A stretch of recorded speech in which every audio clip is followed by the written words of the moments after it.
What are you doing eating the chicken food, huh? Yeah, Mario. What is he doing? What's he doing? Huh? She ain't no chicken. She's a little chicken, but she ain't no chicken. Oh my goodness. That goose is being a bully. Bully alert. We got a bully alert.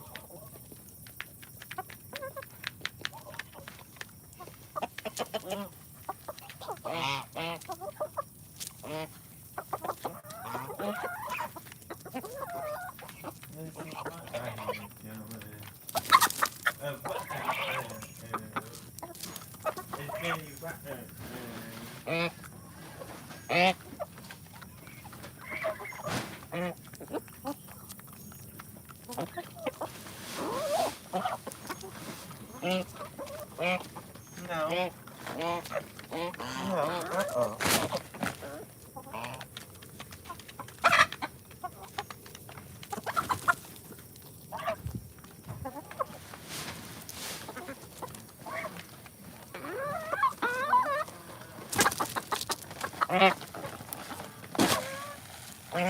Are you being a bully, Miss Goofy? Benny.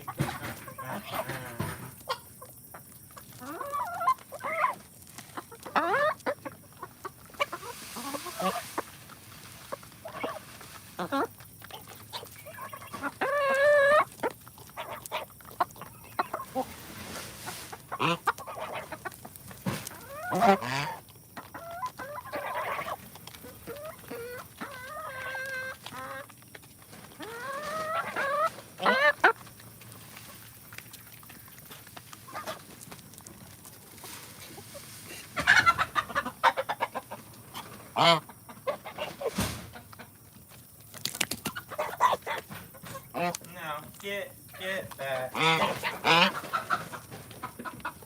You can't come in here. Mario, what's that thing doing? They're being crazy. Oh, geez. That was a mouse. Mario, why aren't you chasing that mouse? There was a mouse right there. You need to be chasing him. Yeah. I know, you're kind of a pussy cat, huh? Oh, I gotta go get you food.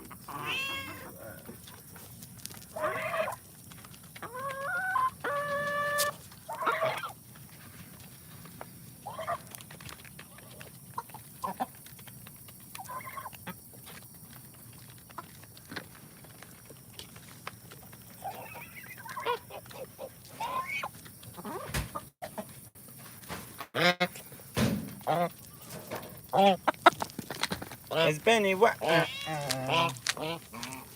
What?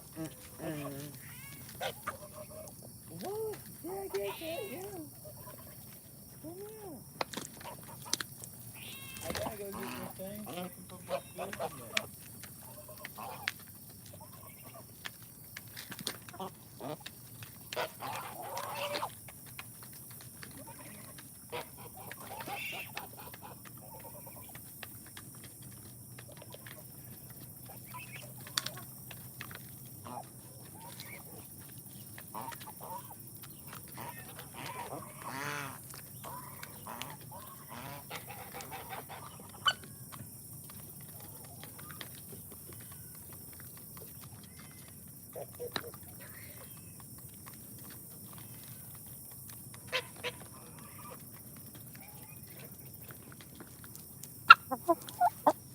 It's Benny. What? It's Benny. What? It's Benny. What? It's Benny. What? Is it Benny Worm, Lucy? It's Benny. What? What are y'all doing? Y'all being so crazy over here. That ain't chicken food. That's Pig food. You are what you eat. You're gonna turn to little piggies. But I think you already are little piggies.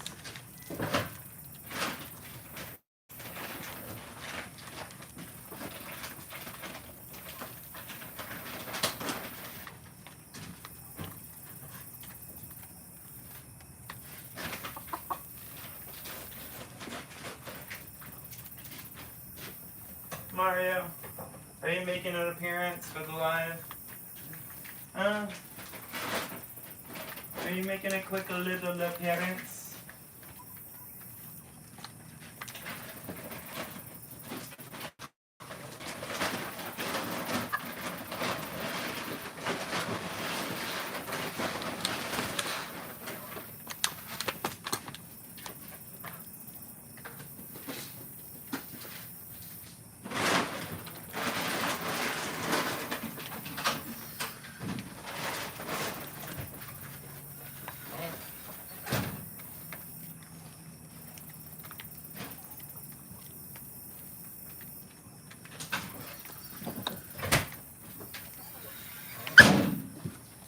Come on, let's go, buddy. Yeah. Time to feed the Mario. Come on. You gonna let me pet you? Come on, you did. I know you want pets. Come here. You want a pet. I know you do. You're gonna let me pet you soon. Yeah, you're gonna let me pet you soon. Huh. I can touch him now, but he still won't, like, let me pet him. He doesn't try to attack me when I touch him either. He does try to trip me, though. You want to trip me, huh? So I can just spill the food everywhere. Is that your goal? Trip me so I spill all the food? Huh? Meow. Meow. Meow. Meow. Meow. Meow.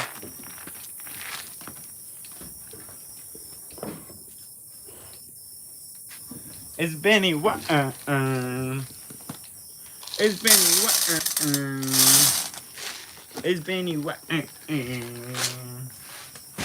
Is it my EO? Come on. Come up here. It's right here.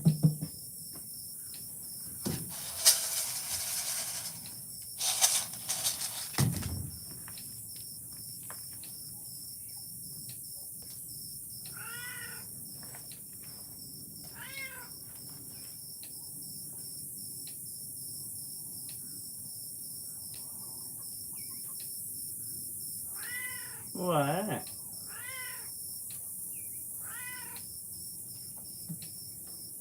Yeah, get it. Come on.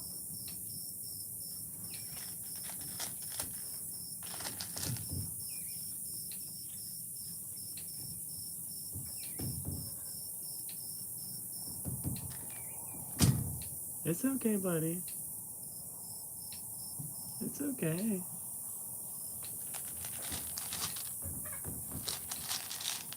That was the first time he let me really pet him.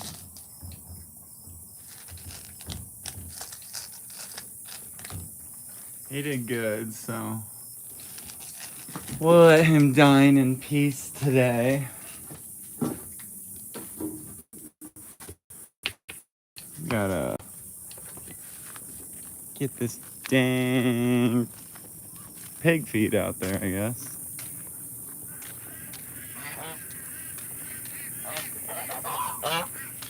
What are you doing? That's not for you. Yeah, I know. Lucy, that's also not for you.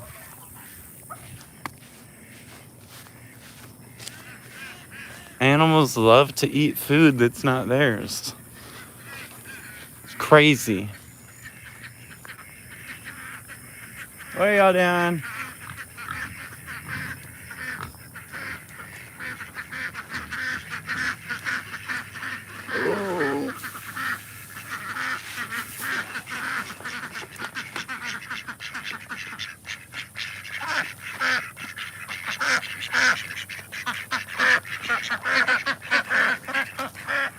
We got the piggies. These are some of the breeders right here. Crazy boys. And some ducks.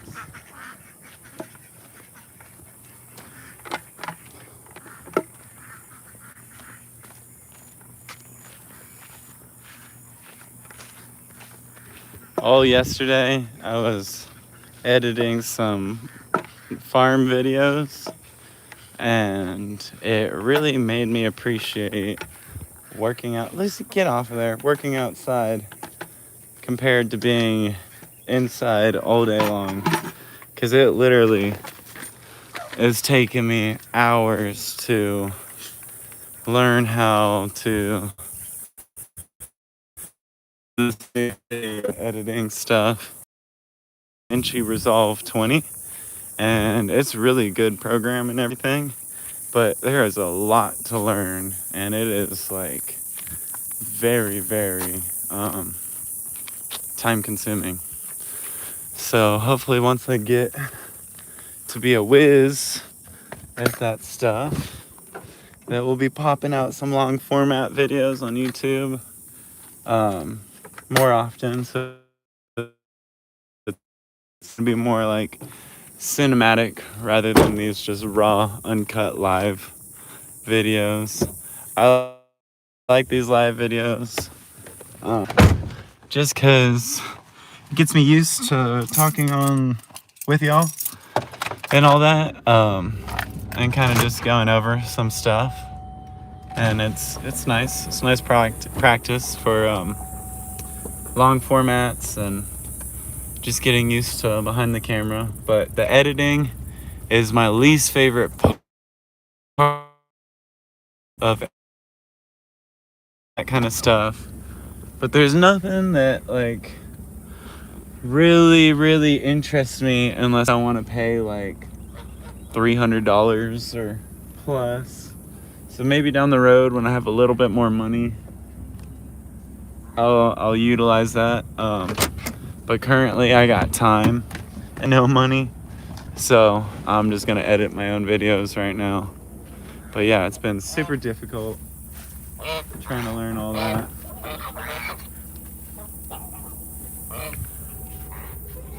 And I'd much rather be out here doing some labor.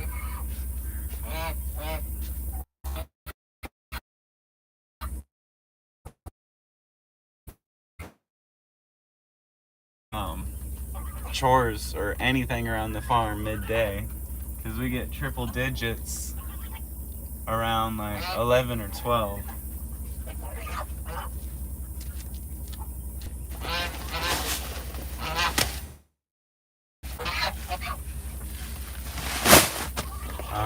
What else do I need? Yeah, I need some water for the boy goats. Definitely need that.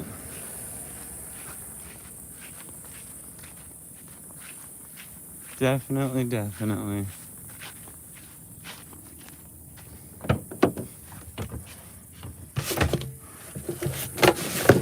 Handy dandy water.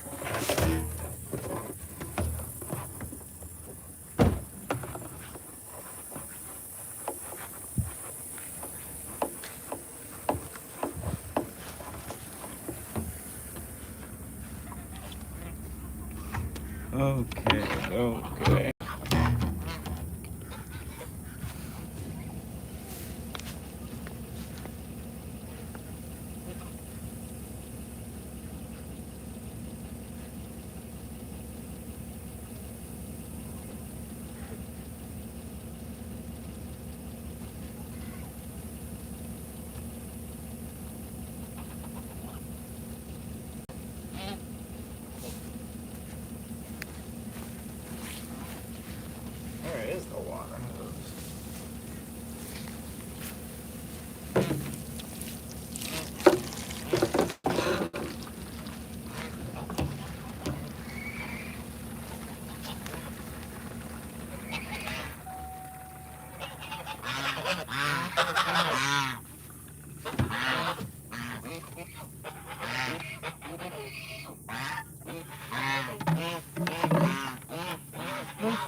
You're not a chicken.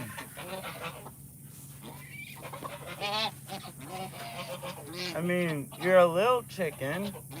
You get scared of lightning and thunder and gunshots and you hide in the closet. But you're not actually physically a chicken, so you can't eat chicken food, Lucy. Yeah, you're a little baby, but you're not a chicken. Huh. Yeah, just go ahead, sit down.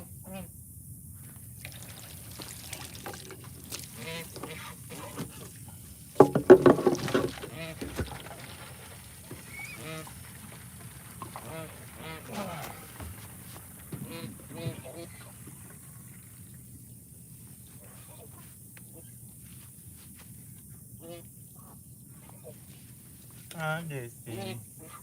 Are you the little baby girl? Are you the little baby? Are you gonna come with me? Come on, Lucy. Come on.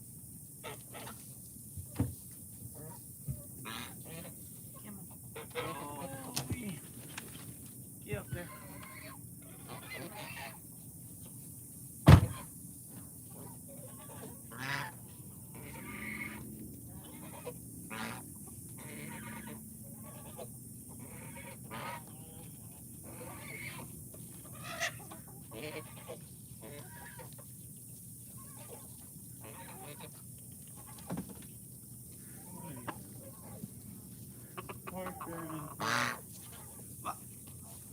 Is there really a chicken in my car right now? I know there's not a chicken in my car. What are you eating, girl? I don't think there's anything that you could be eating right now.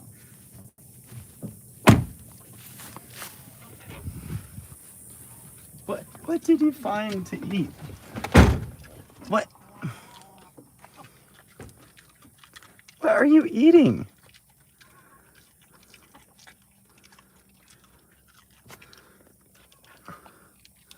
What is it? What did you just eat? What the heck was it? Lucy, you're ridiculous. You know that? What are we gonna do with you? She finds all the little scraps.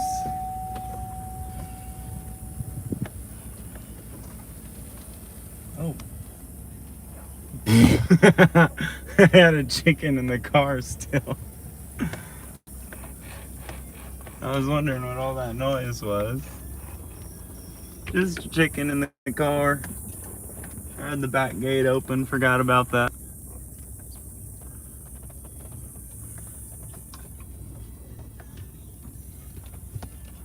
Oh my goodness. What are we gonna do with the Lucy? Looking so cute. Oh, give me that.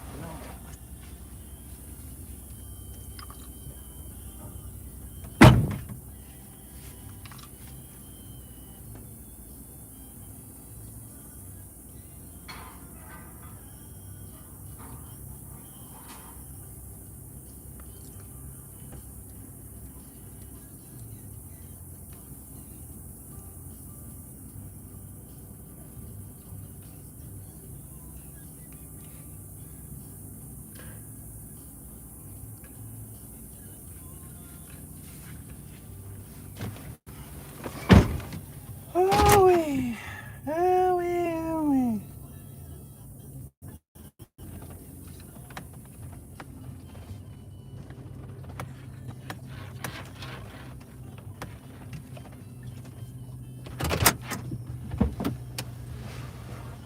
What, Parker?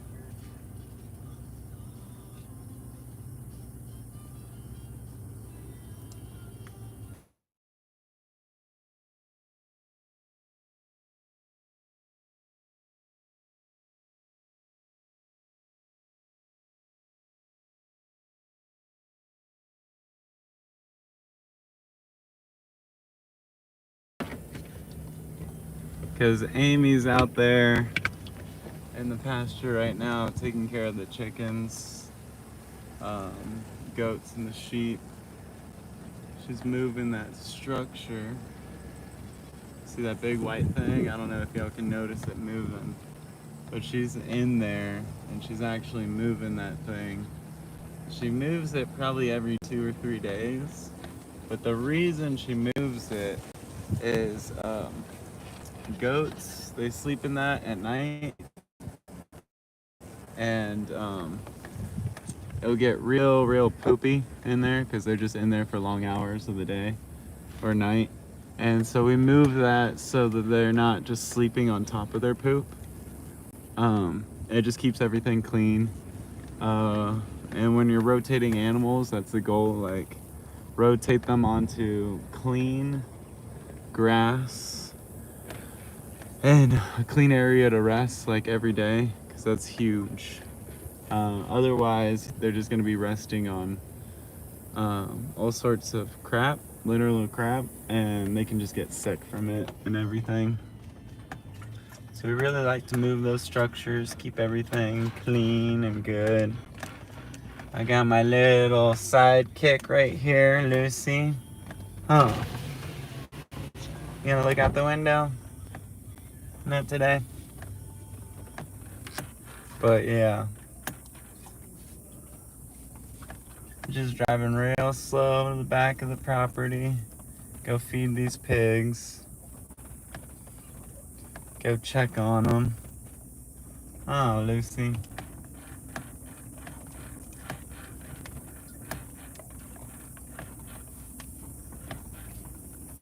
Yeah.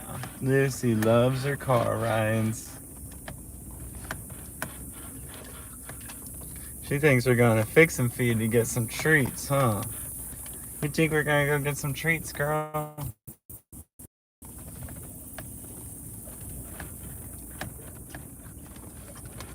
So we're just in the backyard right now. Just driving down. No hands on the steering wheel. I'll let Jesus drive today. Oh, Jesus don't know how to drive. Okay, never mind. We ain't gonna do that. We'll drive now. Oh. Lucy, Lucy, Lucy, Lou. I love you, you love me. Lucy, Lucy, Lucy, Lou. We got to give the goats water. Eat.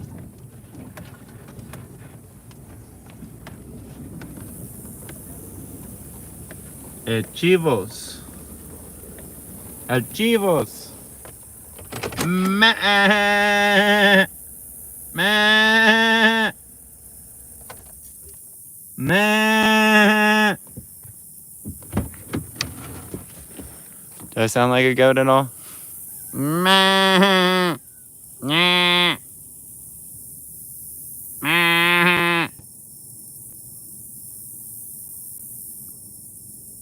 Buck is not amused whatsoever. What are y'all doing?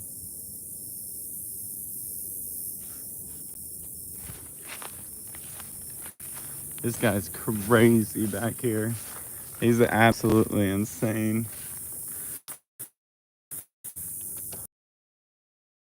I don't want to deal with him right now. Meh! Meh!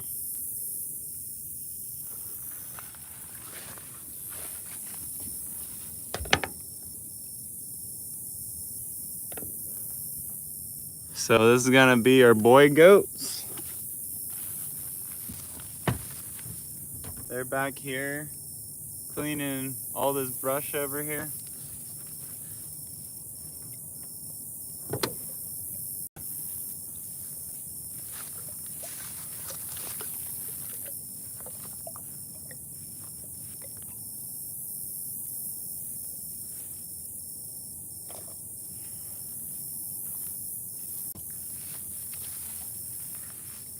Ooh, there is some honey locusts.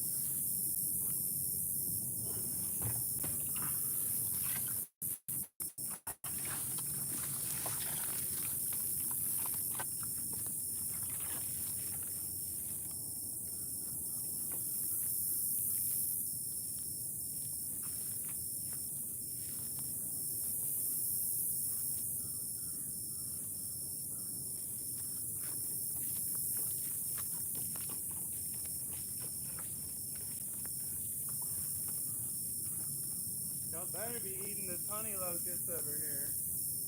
There's a ton of it.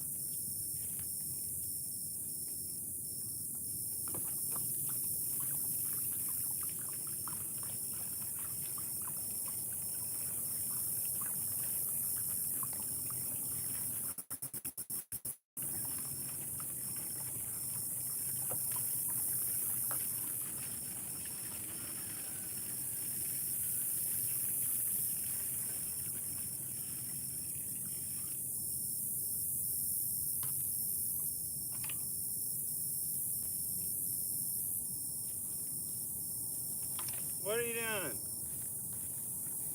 Bucky. You gotta just avoid me? Huh? Ow! Shit, there's so many thorns back here. It is insane. There's honey locusts all over this area right here. Bucky, you gonna come over here and say hi? I guess you hate me? You don't like me anymore? You have other friends?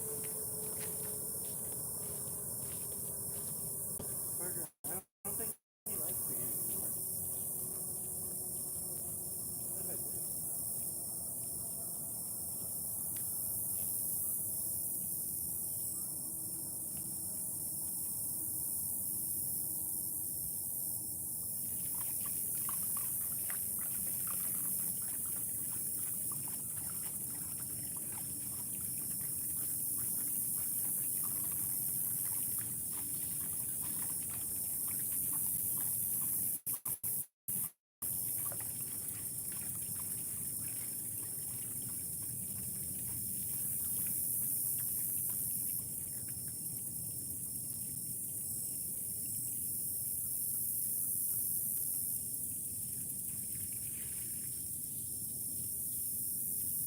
Oh, y'all come over here now.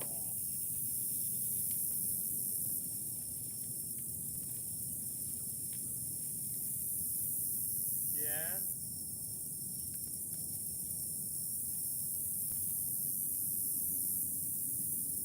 Are you looking good, huh, bud?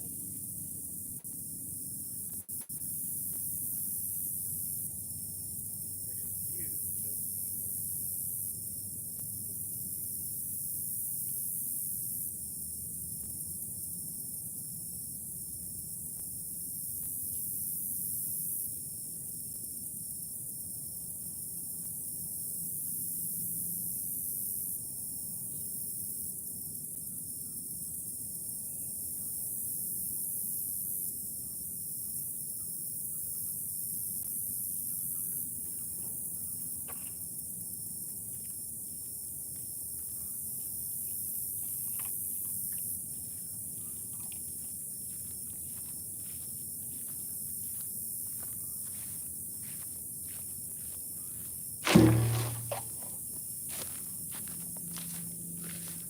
Oh, wait.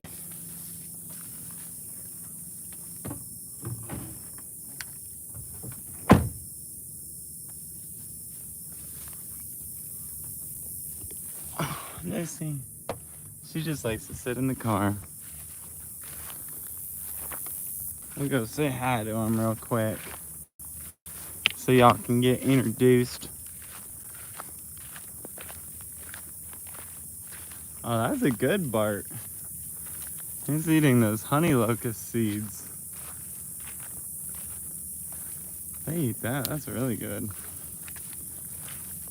Bucky's trying to tear down this tree right here. And as you can see, these boys are big and fat. We don't feed them anything. We literally don't feed them anything. All I give them is water and fresh grass and weeds. You can get your goats real thick, real fat, extremely healthy off of fresh grass and pasture. And they don't need nice, pretty grass either. Like, this is full of weeds. It's full of these thorny plants. They're coming through here and eating all these leaves off of these thorny plants. These are honey locusts. Hate them. The honey locusts are everywhere. These goats are coming in here and taking all those leaves off. They actually kind of prefer the honey locust, which is really good. And as you can see, they are thicker than a damn tick right now. Like, boy is thick. He is healthy. Look at him. Oh, Bucky. And yeah, they don't get any feed. We don't give them anything. Just fresh grass.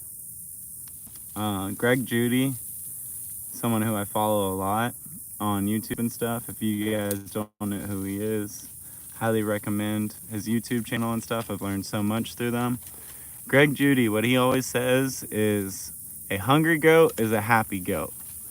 A goat that's able to forage and get in there and, you know, get some food is a happy goat. Because look at how much energy he's taking out on that tree. Like, he's going off on that thing. If you have a goat pinned up back here and say they don't have trees, they don't have weeds, they don't have all this stuff to break down and eat and, you know, feel crazy with, then they're gonna have tons of energy. They're gonna be breaking out of your fence, and they're gonna be causing you problems. So what we do with these guys and with all our other goats is we just move them on to fresh patches of grass, fresh pasture. We move these guys maybe once a week, maybe every 10 days, depending on how big of a pasture we give them and how much grass is growing and all that. There's only 2 of them, so gives them tons of food to eat. And yeah, they just get real big, healthy. And it's really the diversity of forage. So right now they're eating some poison ivy, some big old poison ivy that they just pulled down. They've been eating all this other stuff in here.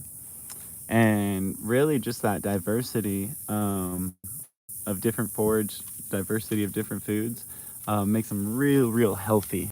So yeah, like having that diversity is super crucial. If you're just gonna feed them grain inputs, like if you're feeding them bagged grain and everything, you're probably gonna have to feed them a medicated grain, which is very common in the ag world, extremely common. Most feed actually, I feel like, is medicated.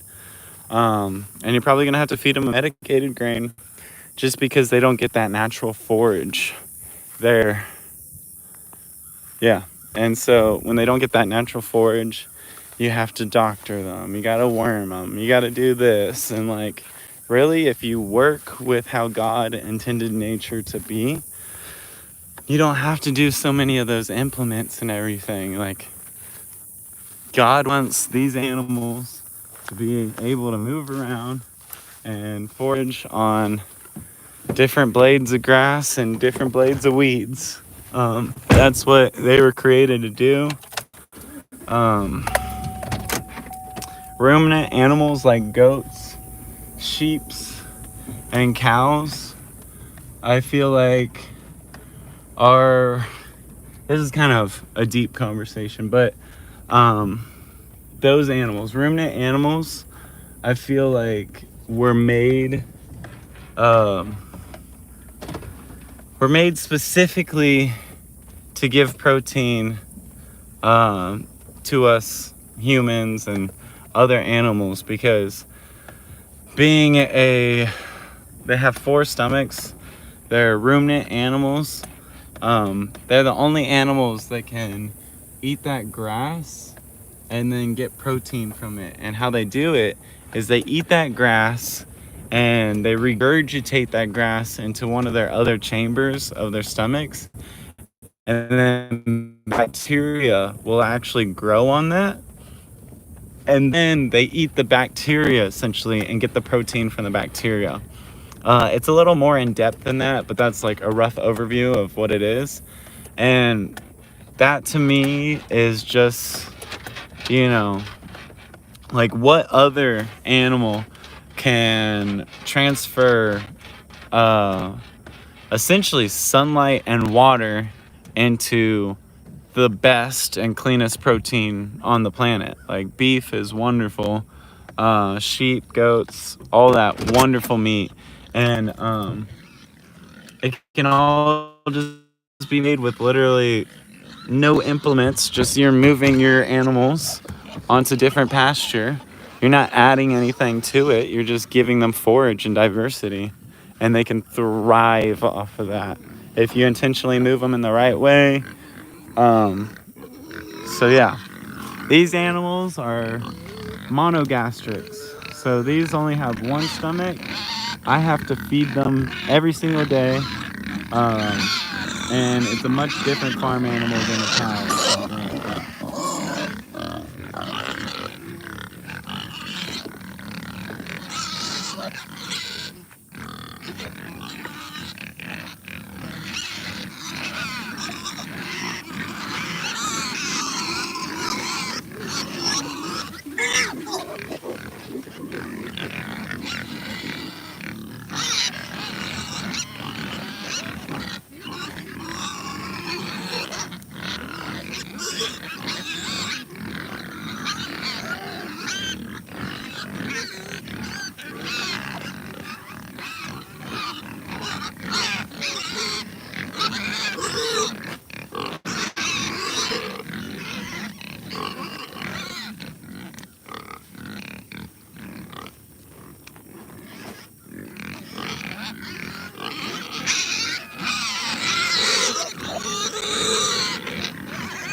Oh wait. So now off to the sows. What are you doing, Lucy?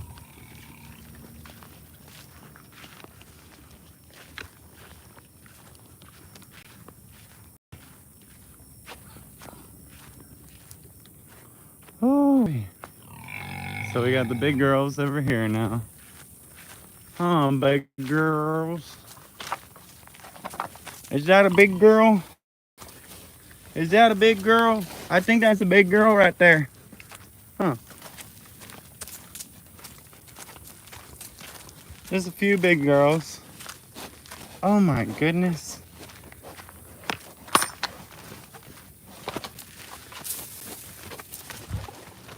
You really don't want these girls to step on your feet, because that's 400, 500 pounds of pork right there, and those feet do not feel good when they step on you. I mean, look at those things. Yeah, hold on, girlie. This is Chubby Cheeks right here, as you can tell by her big old chubby cheeks, big old jowl. That's Chubby Cheeks. Oh, dang. I see you, girl.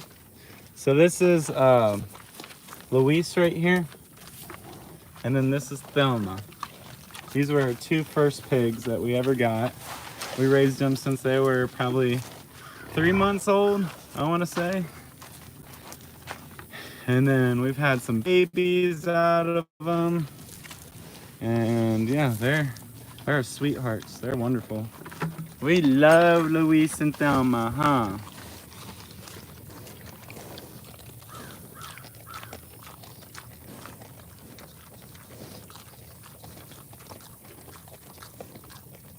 Yeah, they're great pigs.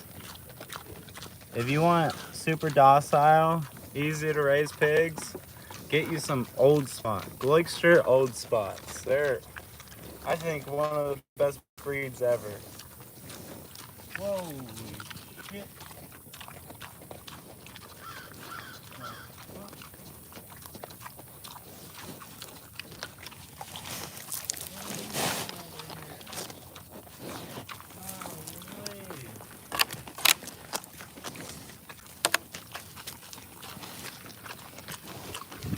I just found a literal dinosaur out here. I'm not even kidding you. This thing is freaky. I'm nervous to get near it. You'll see what that is right there?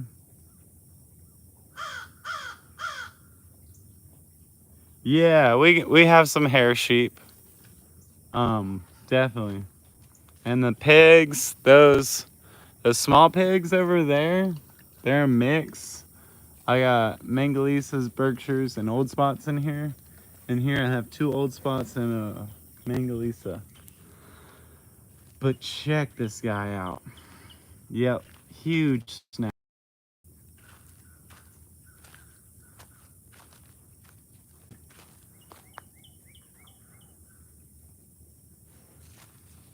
Yeah, he looks angry too. I want to see how angry he is. This angry? Are you angry at this thing? Let's set up the camera and see that snap. Oh.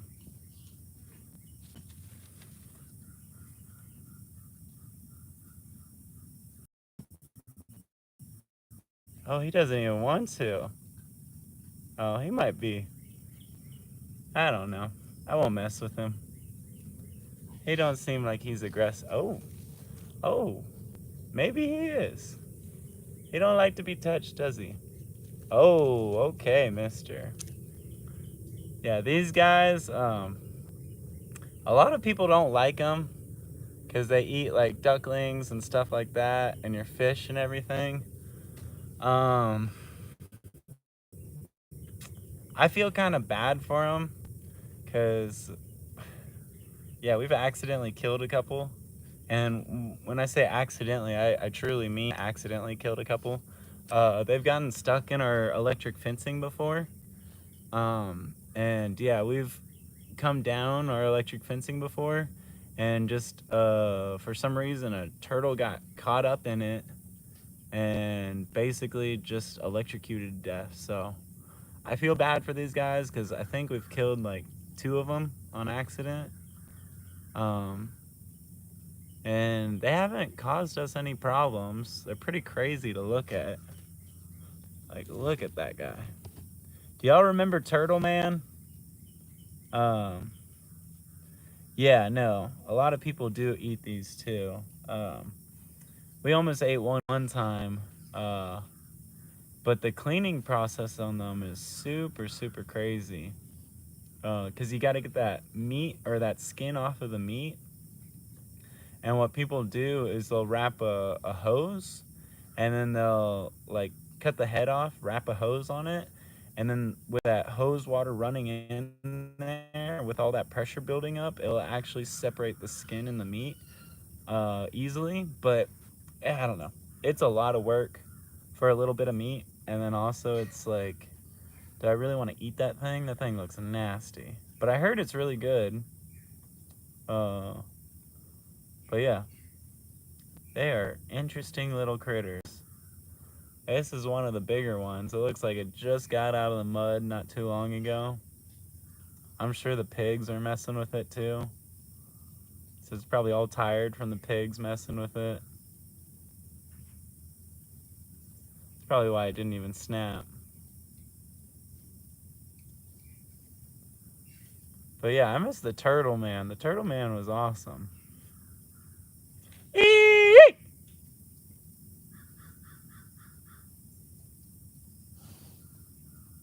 You don't even want it. You're smarter than that, huh? Yeah. Yeah. We'll see how close. Are they really going extinct? Oh, wow. Yeah, that is a dinosaur. An absolute dinosaur.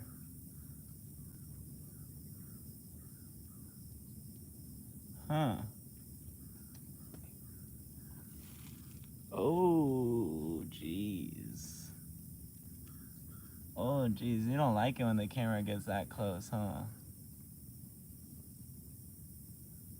What, you photo shy?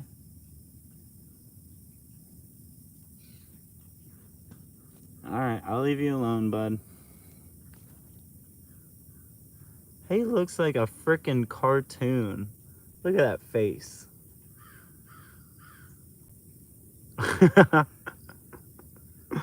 You're a funny looking dude, huh? Or girly, either or.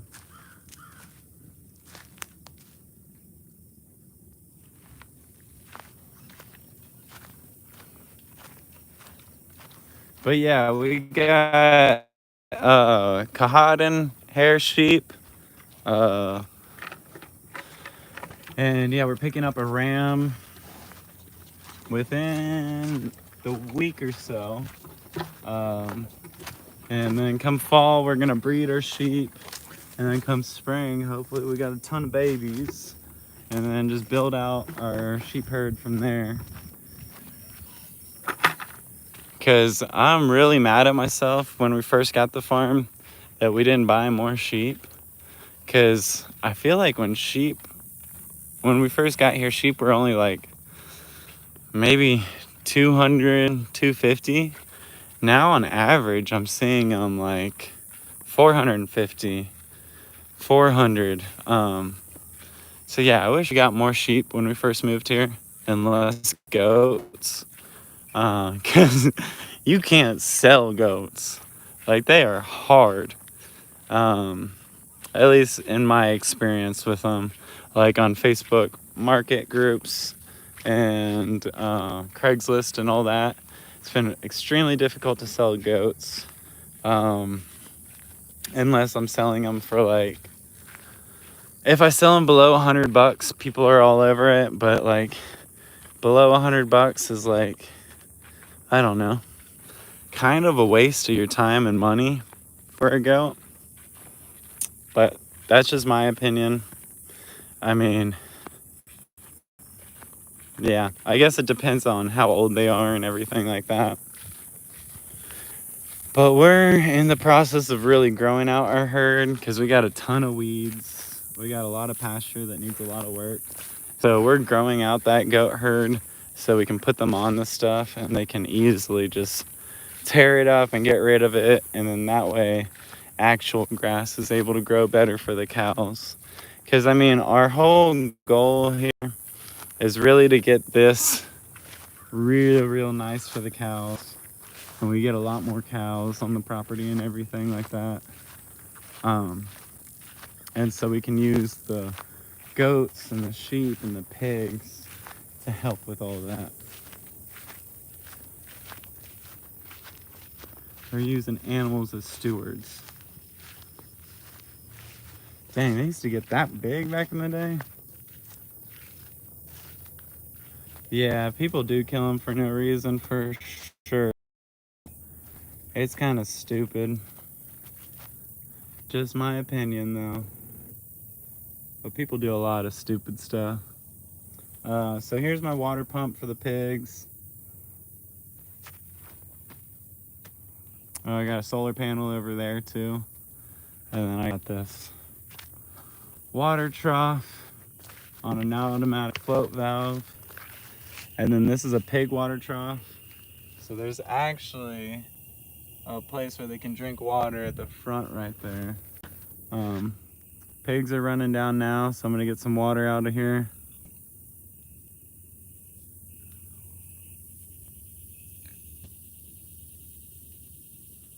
Another YouTuber.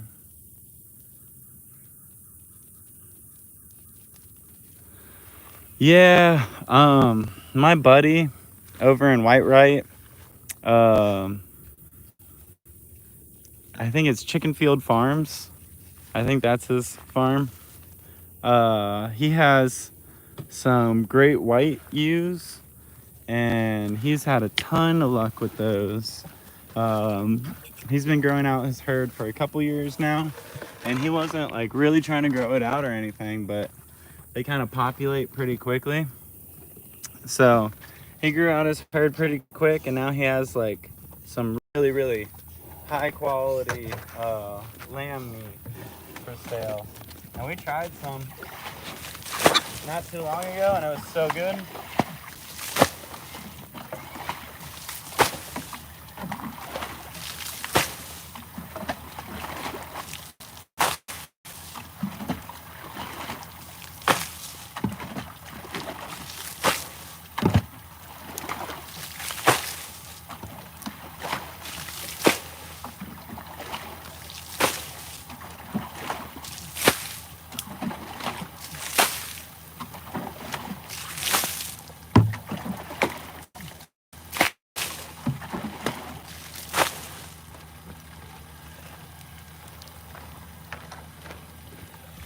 And I just do that so that they have some water to wallow up in, some mud to wallow up in.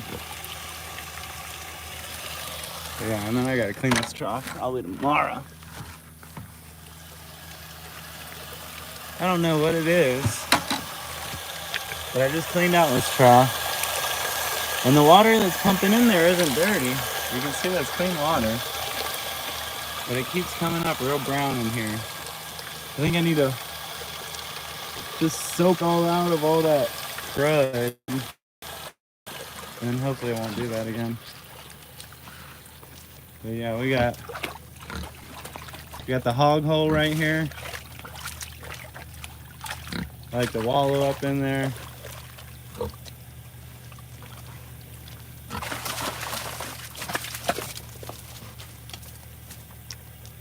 Yeah, if you send me that guy's YouTube, I can definitely look into that, because I'm always looking for some local friends, local farm friends,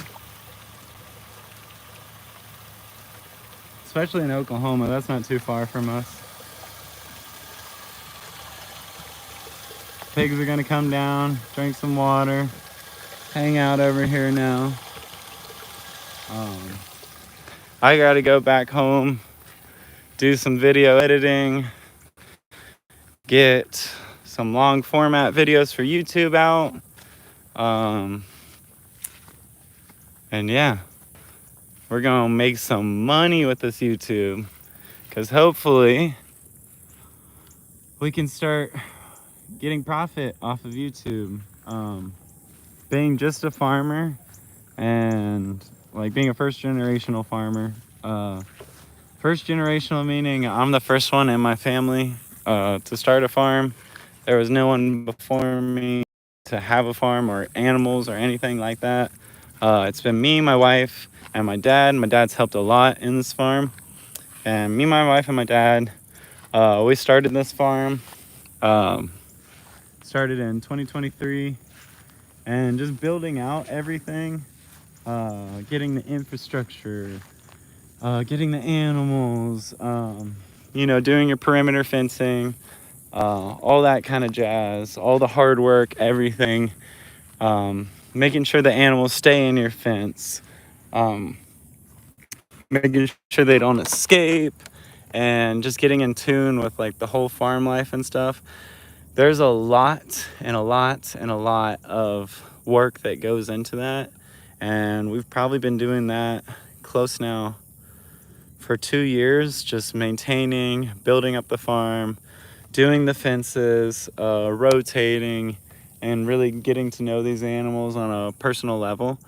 Um, and like all that hard work, everything that we put into it, it's really, really hard to get any profit back from it because all the implements, all the fencing, all the feed, all the animals, all the materials that we've needed for all the different projects.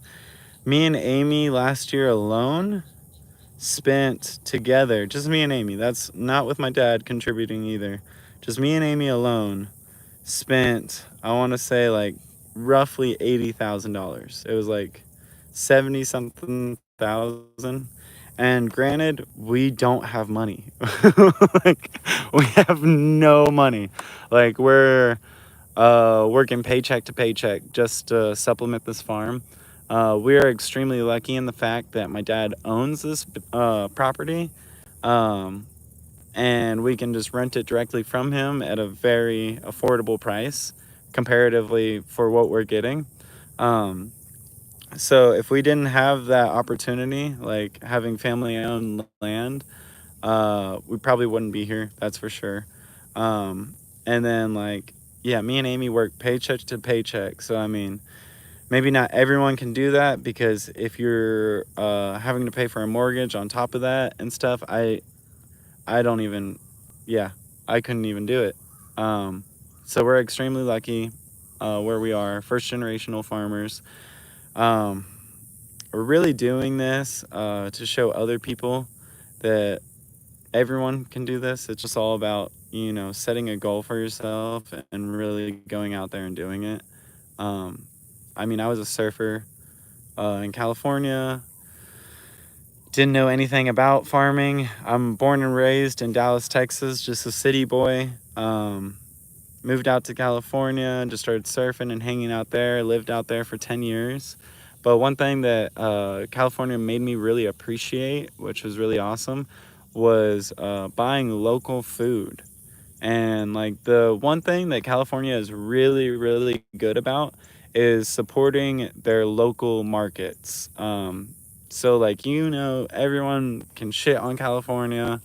Don't California my Texas. I extremely agree with that, 100%. But there are some aspects to California that are good. Not majority of them. It's gonna be minority, definitely. But some of those aspects are good, and like that culture of buying local and supporting your farmers and everything is huge in California, and I wish that would be more huge in Texas because it's really weird. The whole culture of I'm just gonna go to HEB, Walmart, or you know, Sam's Club, Costco, something like that, and just buy the cheapest meat possible and take it home. And what really gets me is when actual cattle farmers do that. Cattle farmers, someone who's raising a cow, will sell their cows to a sale barn, and then they'll go to Walmart and go pick up some steaks. Like, what? Like, I don't understand that logic. I don't like I guess I understand the logic. The logic is I can sell my cows for a lot of money and then I can buy this cheap steak from Walmart. Um but I mean, if you look into why that steak is cheap, um and why your meat is more expensive, like so a lot of the meat packers, I think Tyson was just in the news for having child uh, immigrant workers. So these are children who aren't even old enough to work. They're immigrants, so you know they're not getting paid anything because they're not on paper or anything like that. And they're working in these filthy, nasty conditions, making you your chicken nuggets, your bacon and all that kind of stuff, all from animals that are extremely confined. They've never been out in a pasture or on grass or out here ever. They've been in cages their entire life. Um, and then you're gonna have filthy conditions for them. You're gonna slaughter them in a absolutely just disgusting manner, just as fast as you can. Boom, boom, boom, boom, boom. Like the facilities that I take my animals to, they get the job done, but it's not all about just speed, speed, speed. We need to get 100 million animals through this line a day. It's like, they take their time and they really, really care about their animals. Like, I've talked to these people, I've seen how they've operated. They're literally like, if you want to come in here and process your animal with us, you're more than welcome. Like, we'll give you a knife, we'll give you whatever. And so those are the type of people I want to work with, because they're open doors, open heart, open everything. They're like, come on in. And those are the type of people I want to work with. Those are the people that I want packing my meat, butchering my meat, cutting my stuff, and taking care of my animals on their last journey. That is super important to me. And, keeping it humane all the way through. So, humane being like, this animal, if it were to go to a packer or something like that, um, it would first start with me putting it on a trailer. I'd put it on a trailer, take it to a sale barn. It would go to that sale barn, get bought by someone there, probably be bought by someone in a feedlot or something like that. So they would take that animal to a feedlot. In that feedlot, they would feed it corn, soy, um, implements to make it really, really fat, gain a lot and a lot of fat so you get that marbling on there. And then after 3-4 months in the feedlot, just getting fattened up, when they're fatter than a tick, they're gonna pick up that cow and then they're gonna take it to a packer, Tyson, someone else, something like that. Also in that feedlot, they're confined. They're gonna be in small pens. There's no grass or anything like that. They're basically confined to where they barely move and they can just get fat. And so after that, they go to Tyson. They're butchered at Tyson, or I'm picking on Tyson, but it could be one of the major packers. So they're butchered at one of the major packers by children, illegal immigrants, or just unsafe conditions for people to work in. It's coming from an unhappy cow that was in a feedlot for 4 months, eating food that's not natural for it to eat. And then we're gonna eat that food afterwards, and it's all cheap, and it's like, oh, it's cheap, it's good, but like, if you really look into the sacrifice the cow had to make, those people in the packer plants that are working in those horrible conditions, um, and then you're promoting illegal immigrants to come over here and work in these facilities too. So it's a lose, lose, lose all the way around for me. Um, and so I don't think a lot of these ranchers, a lot of these farmers and stuff like that look at the big picture of things. They don't actually go through the whole line and really try to figure it out. It's more like, and I understand it. I 100% understand it.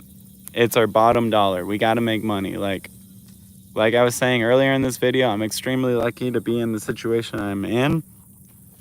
I'm not making any money right now. I am in a whole ton of debt. But I don't look at these cows as just money, money, money. I look at it as feeding my community, feeding my family, and doing it through responsible ag practices, and just being responsible to also the environment around us. I know that's kind of foo-foo and like California of me to say, But like regeneratively farming, using regenerative ag, I feel like is going to be extremely crucial going forward in the future, and switching a lot of these huge farms to more regenerative ag is going to be what we need very, very soon.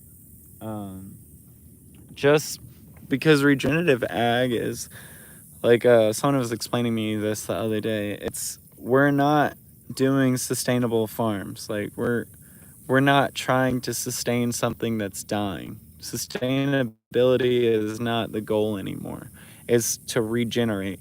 So what that means is I'm like I am regenerating right now. This land has been depleted whenever there were bison and everything over here, hundreds of years ago. This land was tall grass, huge grass. The bison would come in here, mow down that grass, stomp on it, and it created this beautiful black land that we're on. We're on blackland prairie. So all this soil is made from thousands of years of bison roaming on here, stomping on the grass, and pooping on it. So all this black land is super nutrient dense. It's really, really good stuff. And it just provides, like using that regenerative practice, it just provides so much nutrients to the soil and then in turn to us, because if these cows aren't getting any nutrients from the soil, you're just spraying it with chemicals, herbicides, all this kind of stuff. Those cows aren't getting those micronutrients, those whatever, from the soil. And then that's not passing on into the meat. And then you're not getting that when you eat the meat either. So, if we really, really want to create, regenerative practices, then we really, really got to change some of these big farmers. And I mean, the only way they're going to change is if they can see that it's possible. So that's what we're doing here on the farm, is we're doing everything on a smaller scale, something that me and Amy can afford, paycheck to paycheck, and just really show people that this is doable, it's possible, it's 100%, you know, in anyone's wheelhouse if they want it to be in anyone's wheelhouse. Like this, anyone can learn this. Anyone can do this. Um, and I really truly mean anyone can do this. Like say like I have a friend lives down the road. He's handicapped. He can't even really get out of a truck or anything, but he still works his cows. He has helpers. He has people that he's hired that actually gets out of the truck and does stuff. But he's in the truck. He's telling them what to do.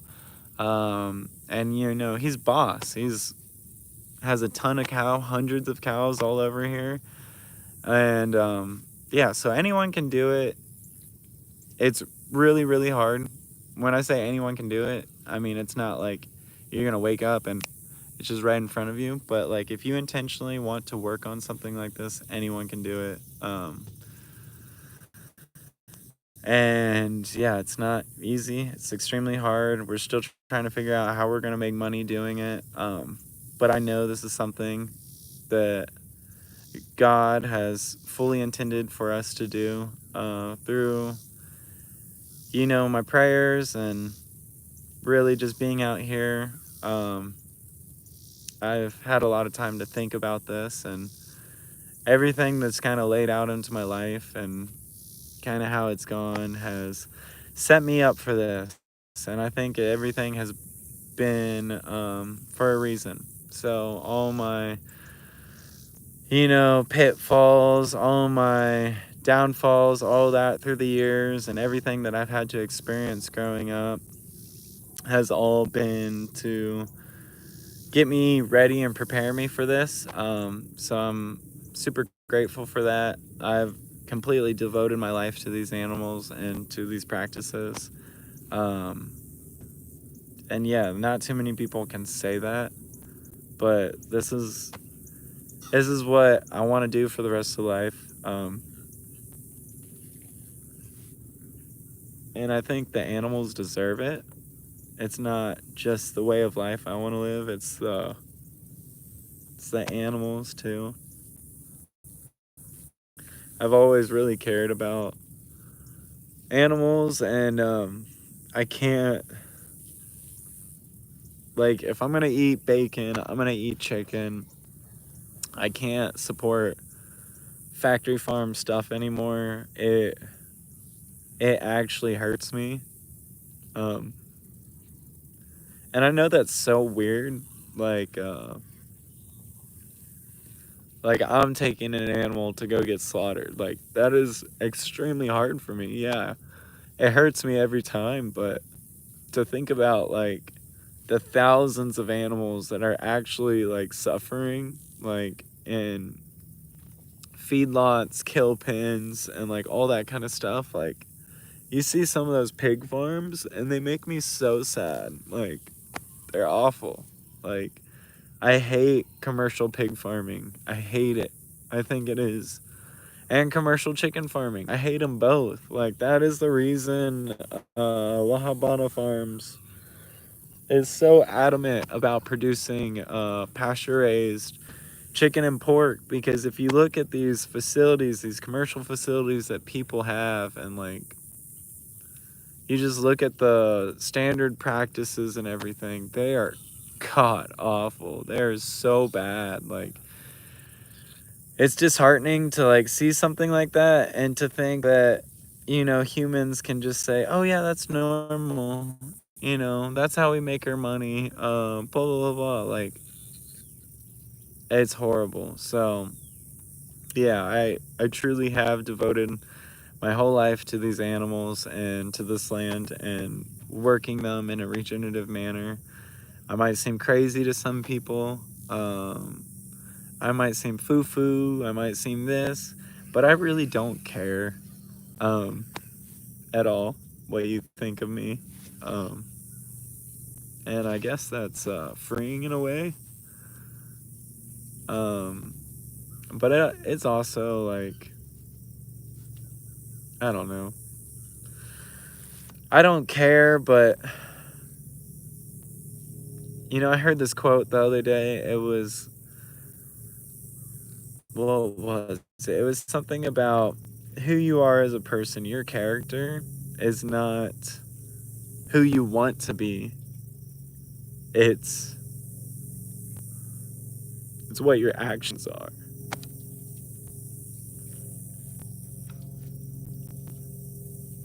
So, you know, a lot of these people think in their head that they're so good, they're virtuous, and doing all this stuff, but in reality, through their actions, they may not be virtuous, they might be conceited, they might only think about themselves. And in society nowadays, that's the new norm.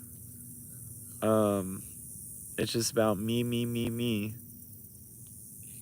And yeah, so part of La Habana Farms is hopefully we can change these society norms, we can change people's ways of thinking. Sorry if I went on an absolute rant right there. Uh, these are just things that I think in my head. Um, yeah, sorry if that was even hard to follow along to.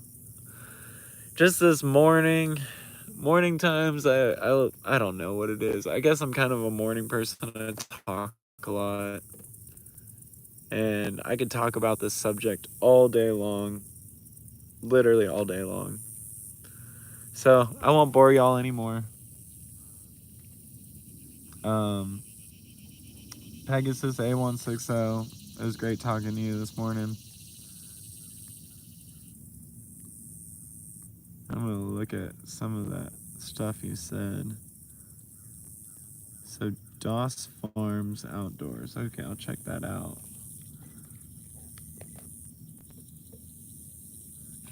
Um, he has longhorns. I cannot do longhorns. I hate longhorns.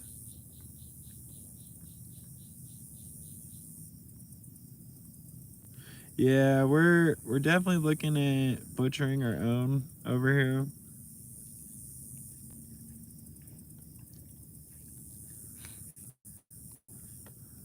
Right now, with the way that we're selling the meat and everything, it's easier to get it USDA processed.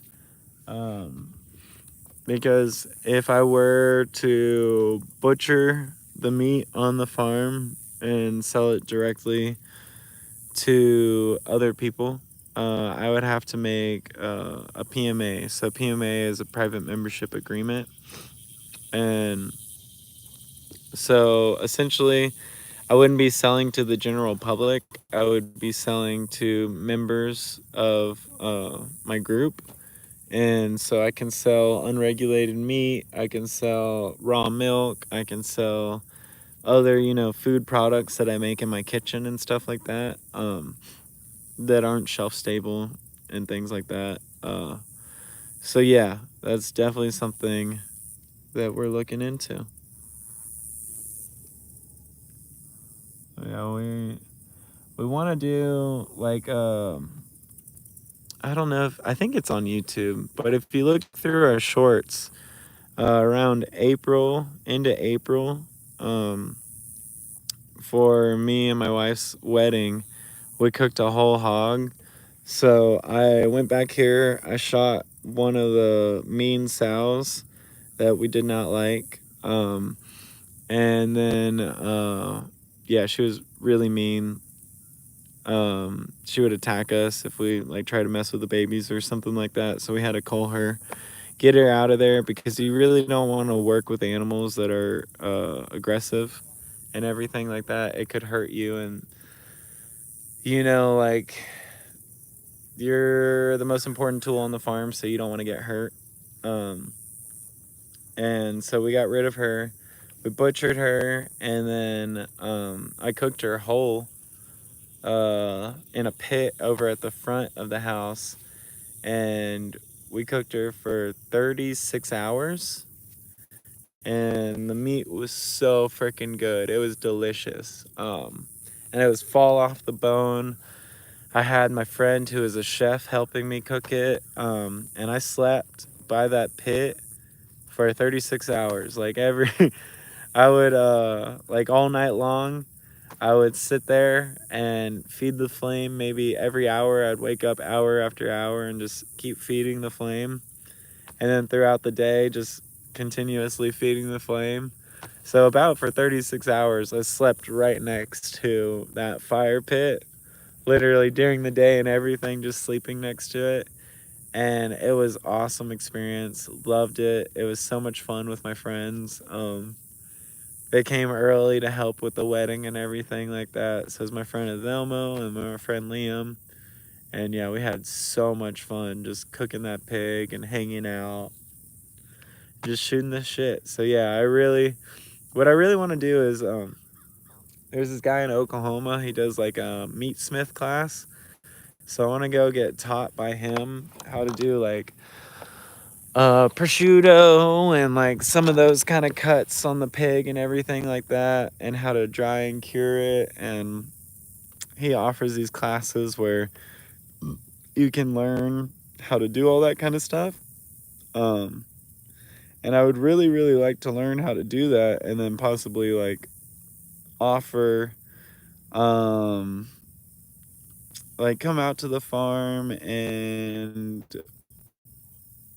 we'll do like a farm dinner kind of thing, and we'll do like pig plates and all that kind of stuff, and each plate is X amount of dollars. And so I really want to get my buddy Liam, who's a chef, to come out here and do some private meals, private uh, farm dinner parties and stuff like that, because I feel like that is going to be a huge source of income down the road.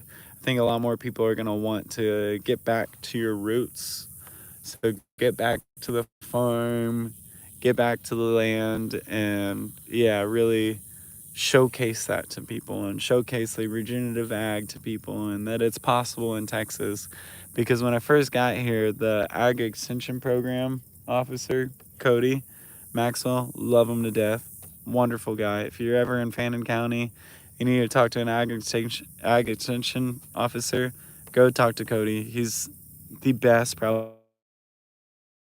It was funny whenever we first moved here. He's like, you can try the regenerative agriculture, but it won't work. Essentially, that's what he kept saying. He's like, yeah, it just doesn't work here. We don't have the grass. We don't have the climate for it, and this, that, or another. But let me just say this. Even though Cody is extremely brilliant and smart in many things, he was wrong with that. The regenerative ag is definitely a thing that's possible out here. It's literally just a mindset. That's all it is. All these people out here, they're just so used to spraying their fields with herbicides and fungicides and all this other crud, and spraying it with fertilizer and spending, $20,000 on a pasture, spraying it with fertilizer and all that other stuff. They're just so used to that. They're so comfortable with that it's really hard to break them out of that cycle.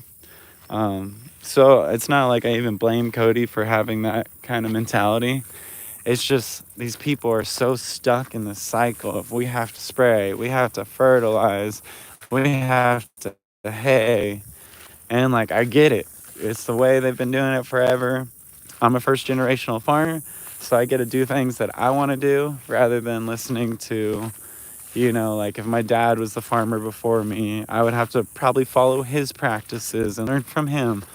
But I really get to, you know, throw that to the wind and do what I want to do and what I think is going to be profitable and what I think is going to be the future. So it's really nice. Yes. And yeah, I really try to encourage more young farmers to get into this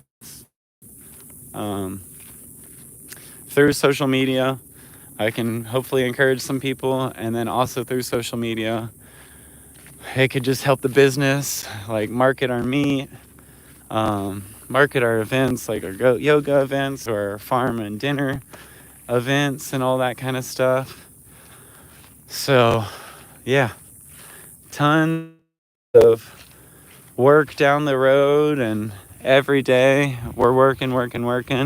Me and my wife haven't even been able to think about where we're gonna go on a honeymoon, let alone like save for a honeymoon at all. So we're really putting our head to the grindstone right now. And like, so many people say it takes 3 years to see a profit from a business, and we're like year and a half right now, roughly. So yeah, hopefully we will start seeing some sort of profit soon. Just marketing our meat. I'm gonna send some text message blasts today because we got a ton of pork, bacon, sausage, pork chops, Boston butt, ground pork, and a whole lot of other pork. So yeah, we got a ton of stuff available right now. So I'm gonna send out a bunch of text messages, emails, all that kind of stuff.